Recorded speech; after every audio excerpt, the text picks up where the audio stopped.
DriTac 9100 Contractor's Choice is a contractor-grade high-solids polymeric resin wood flooring adhesive designed to install multi-ply engineered plank floors.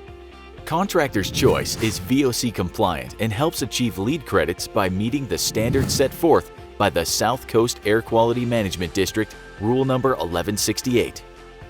DriTac 9100 is easy to clean off the surface of hardwood flooring when wet or dry. To remove adhesive from the surface of the wood, use a damp cloth. If the adhesive has already dried on the surface, use mineral spirits to remove.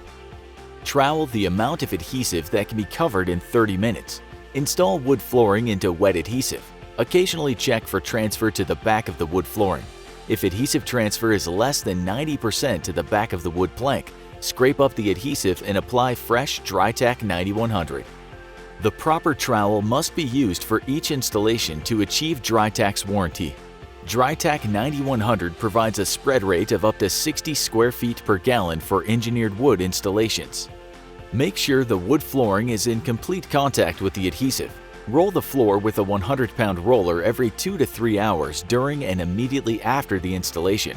After 8 to 12 hours, light traffic is allowed. DriTac 9100 Contractor's Choice High Solids Adhesive is available in 1 and 4-gallon plastic pails and is an excellent choice for successful engineered hardwood flooring installations.